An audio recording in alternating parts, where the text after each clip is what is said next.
Тағдыр қалағандан ас, сұрағандан көп берді. Ақ жүректі адамдар, өздері аз. Байқұштара, бақтысыз, жұрды жандар.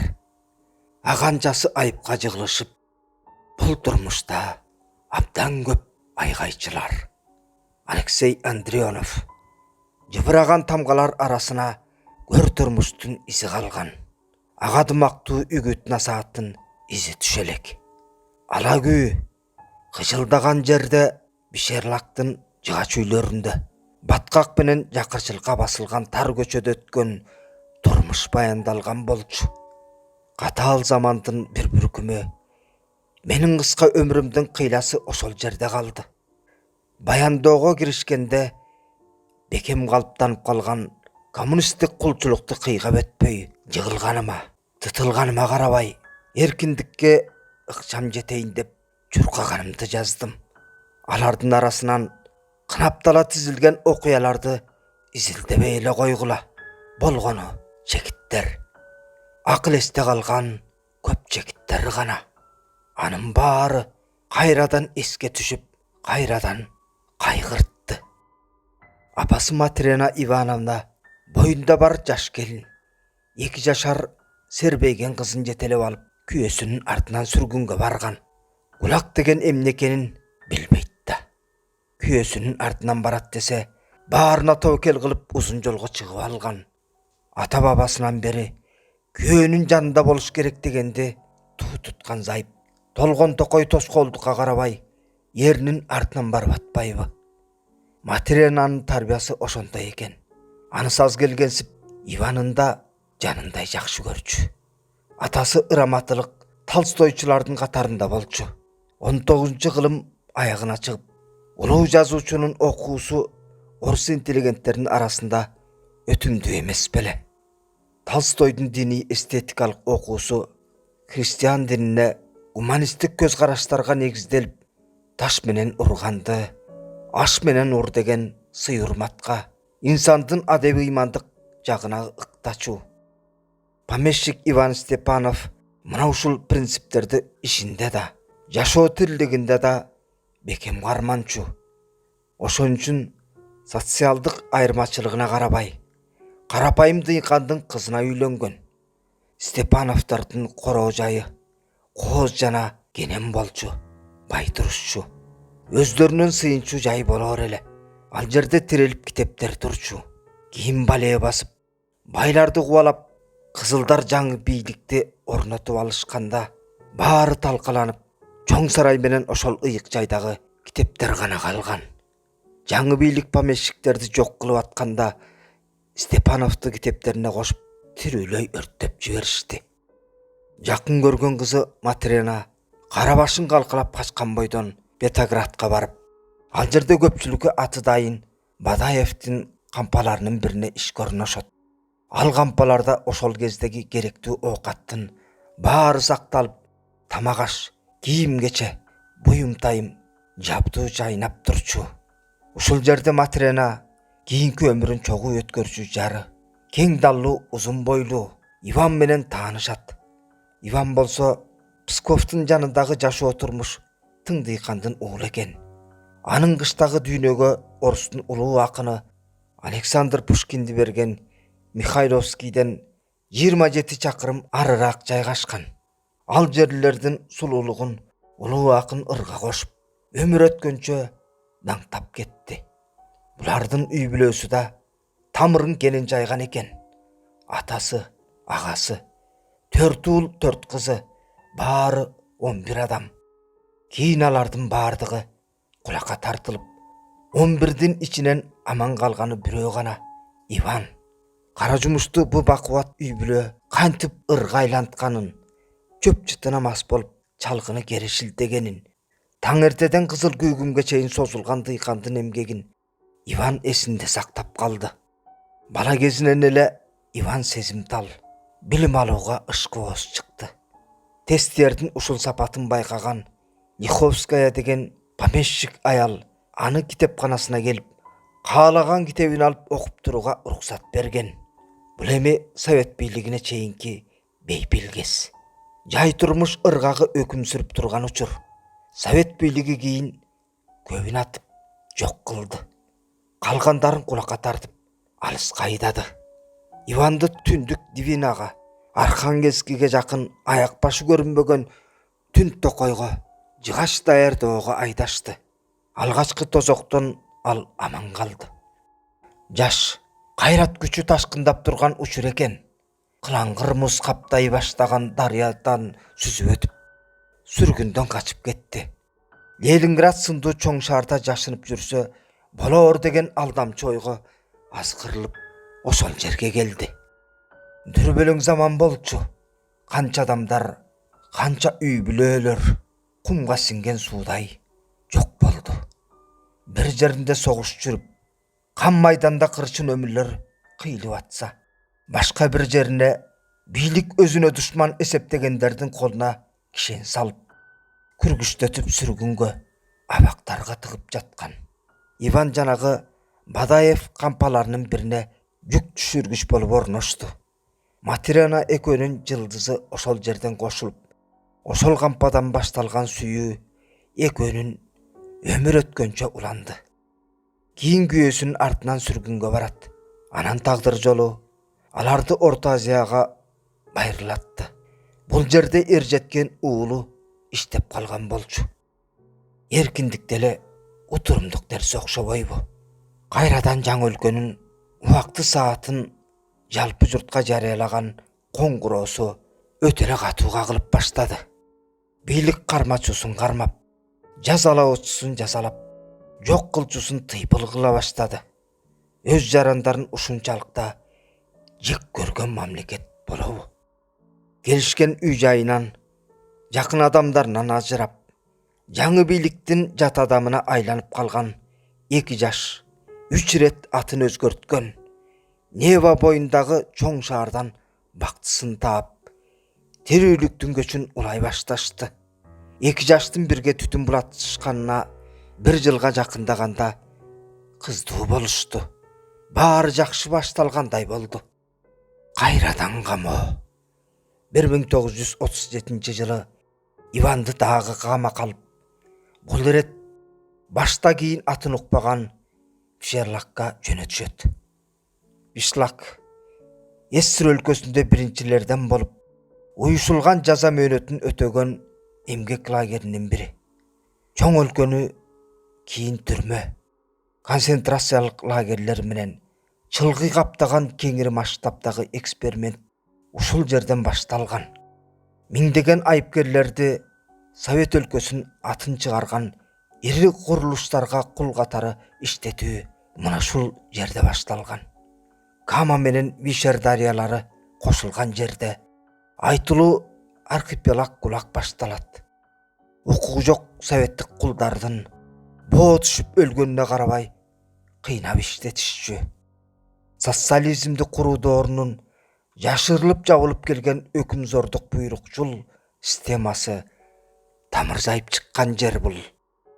Вишлак тозогуна репрессияга кабылгандардын баары туш келген. Камакка алынгандардын биринчи этаптагылары 1928 жылы жеткирилген. Кулакка тартылган дыйкандардын катарына Иван менен Матрена да туш келет. Сүргүндө жүргөндө алардын үйүндө бир уул, 2 кыз төрөлөт. Ленинградтан күмөн калган Алексей 1938 жылы сүргүндө Вишлакта төрөлгөн. Жарык дүйнөгө келгенден, эне сүтүн эмгенден, анын боштондукка умтулуусу, эркиндикке талпынуусу башталган. Эркиндиктин даамын мына ушул Вишерлактан энемдин сүтү аркылуу сездим. Эне сүтү менен мага жыгаштын таарындысы кошулган кара нандын даамын сезүү да буйруган экен. Кийинчерээк Вера менен Евгения аттуу 2 карындаш төрөлдү. Вишера деле адам баласы чыдай албас шартта баарына кайыл пенде баласын кайрадан тарбиялап жасап чыккан жер. Бул жерде эрки күчтүүлөр гана басылып калбай, кадыр баркын түшүрбөй, эркиндикке үмүтүн үзбөй жашады. Сүргүндүн оор турмушуна карабай, Ата-энеси балдарына жакшы тарбия, билим берүүгө аракет кылышты. Ачкадан өлбөгдөй нан таап жеш кыйын эле. Бирок андан да оору адамдык касиетти сактап калуу болчу. Кийин Алексей Андронов идеологиялык уруш аңгемесинде мынтип жазды. Ушунчалык жек көрүү, жатуркоо алгачкы 5 коюлган, мектеп дептерин аңтаңдап сүйүнүп көтөрүп келгенимден башталды окшойт. Апам байкуш жамап салар бир да бүтүн жери калбаган көйнөмө тигилген Октябрёноктун кызыл жылдызчасын калтыраган колдор менен кармап жулуп, күйүп аткан мешке ыргытты. Кубанычка өрөп көгөн көкүрөгүмдү ошондо бир муздак сезим аралап өттү. Эмне үчүн? Сүйүнүп келген мени мустарап кылып, көкүрөктөгү жылдызчаны жулуп ыргытышынын себебин апам айткан жок. Эмне кыларды билбей, буулга түшкөн жаным керебетке күп түшүп ыйлап ийдим. Апамдын маанайын чөктүргүм келбеди. Эртеси жалгыз мен эмес. Класстагы балдар кыздардын көбү көкүрөккө кадалган жылдызы жок. Мектепке маанай бас келишти. Ошентип мен Октябрёнокто, Пионерда, Комсомолда КПСС мүчөсү боло албай калдым. Ал кездеги идеологиялык кысымга карабай бирине да кирген жокмун. Алексей ыкчам өнүгүп бараткан КТЖС Алешанын экинчи апасы болуп калган. Сүргүнчүлүк азабын чогуу тарткан кошуна Армян Заиптин чөжүрөгөн 4 баласы бар эле. Ушул боорукер аял Алешаны да бооруна батырып, кийин Солькамскийге аны окууга өзү узаткан. Немис тил мугалими Вильгельм Адольфович анын эң мыкты мугалими болчу. Андай керемет адамдар аз го. Сүргүн азабын билгизбей, аксөөк адамдардын жөрөлгөсүн сактап, дайым таза, тыкан жүрчү. Сүргүндөгү тестирлерге дүйнөлүк адабияттын кереметин кенен ачып берген ушул киши болчу. Кийин институтка кабыл алчу сыноодон аны эл душманынын баласы деп өткөрбөй коюшту. Сынакта отургандарды Бишлактан келген уландын Гёте менен Шиллерди немисче жат окуганы таң калтырып, бирок эч нерсе кыла албай алакан жайып тим болушат. Кийин 1976 жылы Кыргызстандын Талас облусунда жүрүп, немистер басымдуулук кылган Лелинполь, азыркы Бакай-Ата район борборуна салынчу имарат жайларды схемалык түзүлүшүн чиймекке долбоорун даярдап жүргөн кезинде Ленинградда чогуу ойногон Фриданы учуратып калбаспы. Алексей Иванович кыйөтпөс китеп дүкөнгө бурулуп калганда, аны артынан акмалап, бир аз тартынгансып, жанына жакындаган аял акырын жанына басып келип, Лёш, сенсиңби? деп кадала карап калды. Ошондон кийин ал бу тирүүлүктө ойго келбес укмуштар болуп каларына ишенип калды. Канча жыл өткөндөн кийин ушунча узак жерден дегеле ойго келбес жолугушуу болот экен. Мындай кездешүүлөр кийин да көп болду. Вишерлактын жаңырыгы дагы кыйла жылдар бою аны коштоп келди. Кийин эр жетип адабиятка аралаша баштаганда Вишера сайынын боюнда көргөн билген адамдар тууралуу Алексей Андронов аңгемелеринде кенен-кесир сүрөттөдү. Ошол ак жүрөк адамдардын арасынан жүрөгүнө жакыны, өмүр бою ыраазы болчу жакыны ата-энеси эле. Атам менин жол көрсөткүчүм дейт ал. Вишера сайынын жайылып кеткен агымын, анын эки жээгин жыш каптаган токойдон атасынын коңур үнүн эшитчү. Суунун жылтылдаган агымы, көктө канат сермеген канаттуулар, мемиреген тынчтыкта албеттүү атасы бир укмуш көрүнчү. Баарысы чоңойгондо Алексей адабиятчы болот, тынч кесипти аркалап, балдарга сабак берет деп ойлошчу. Шаарчадагы сабакты баарынан мыкты окуган ак көңүл, калыс, ананда тартынчаак балага мугалимдик эле жарашат дешчү окшойт. Кирүү экзамендерин баарына мыкты тапшырса да, эл душманынын баласын институтка окууга албай коюшту. Жаман мустарап болду ошондо. Сабакты билбесе бир жоңго. Отурган жеримен тура албай калгам. Жан дүйнөң жабыркаганы жаман тура. Атасы келип эң мыкты баалар коюлган сынак баракчасын Пермдеги курулуш техникумуна алып барып тапшырды. Ал жерде Алексейди окууга алышты. Болгону бир гана шарт менен. Ал эң мыкты окушу керек болчу. Андан кийин огуйла убакытка чейин досум экөөбүз ар жума сайын конторага барып каттоодон өтүп турдук. Эрик Бенерпсе досум буга аябай жаман болду. Кээде бүлкүлдөп ыйлачу. Каттоодон өтүп туруу бизди башкалардын алдында басынчу. Студенттердин арасында өзүбүздү ыңгайсыз сезип, ындыныбыз өчүп калчу. А бирок убакыт өтө берди. Окууда аягына чыгып баратты. 1858 жылы аны аскерге чакырышты. Мал ташуучу жыгач вагондорго 1000ден ашуун баланы салган поезд 18 күн түн токтобой жүрүп, ыракы чыгыштын үлкүн шаары Владивостокко жакын жердеги 6 мүйүз булуңуна жеткирди. Аскер калкы аргыл болчу. Арасында жанын жеген баш кесерлери да толтур эле.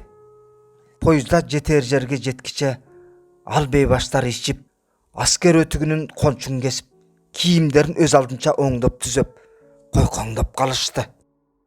Темир жолдун боюндагы аялдамада жапжаш татынакай кыз перронду бойлоп келатыптыр. Жоокерлер аны кармап алышты.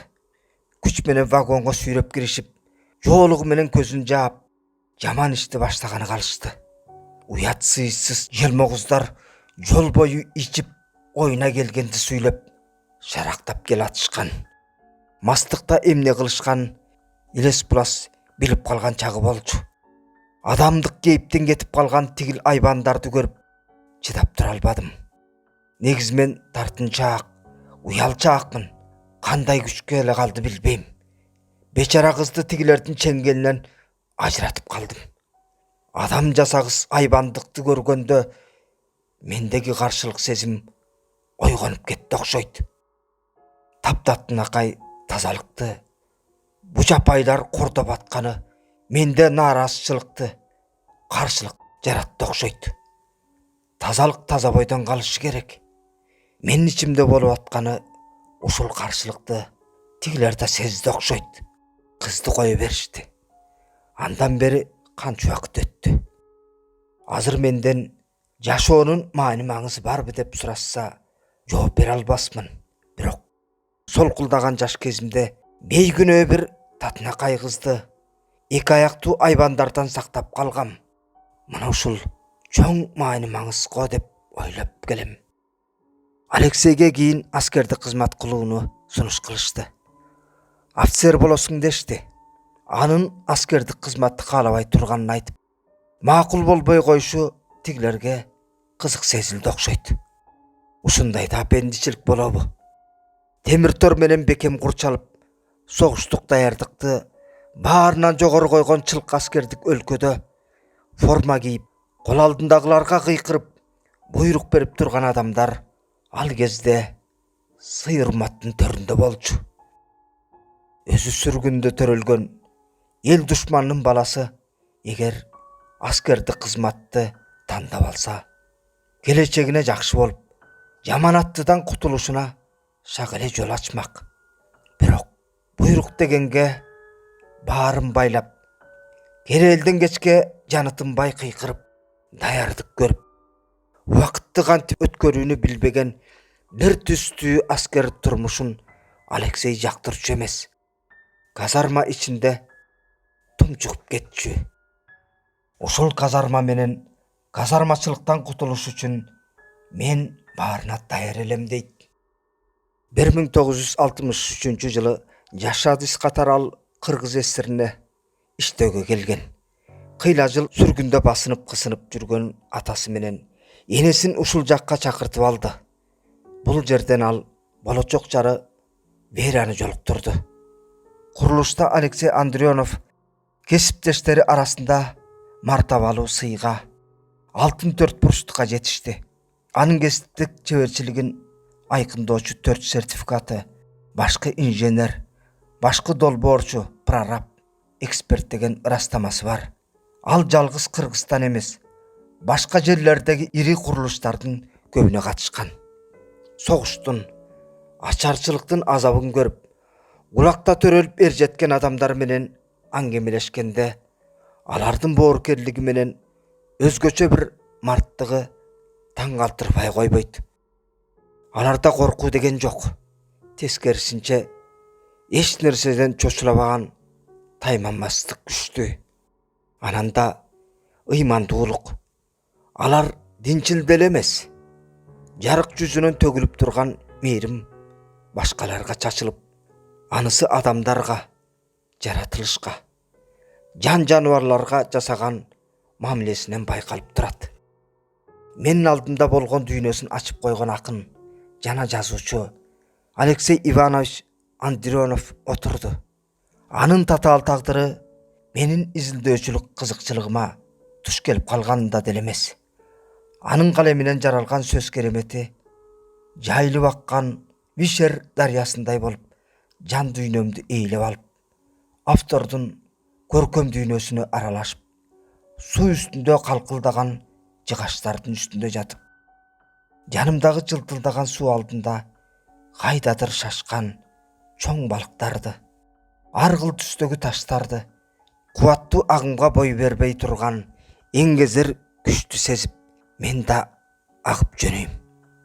Толкунунда пенделик бир нерселер, агымында көрө албастык заар чачып, мээге сиңчү карандай калп жаңылык, жашоо шүнтүп өтүп барат кыбырап. Чаңда, суукта, суук жамгырга карабай, жаркыраган ачык күндү узатып, жоготууну бүркөк кезди эстейбиз, көкүрөктө орок менен балкабыз. Буларды Алексей Андронов 1914 жылы жазган. Кеп соңу. Алексей Иванович жанына 2 китеп этият койбойлуу отурат. Китептеринин бири кара сөз, экинчиси ырлар жыйнагы. Ары жагында басылган 2 барак кагаз жатат. Кош барак расмий ырастама. Анда Алексей Иванович Андронов чын эле ышлакта төрөлгөнү, саясий репрессиянын азабын тартып, кийин акталганы жазылган. Расмий кагаз 1917 жылы Кыргыз Республикасынын башкы прокуратурасы тарабынан берилген. Орусия Им Перм облусунун акталгандыгы тууралуу ырастамасы негиз болгон. Материалды чагылдырган Элмира Ногойбаева.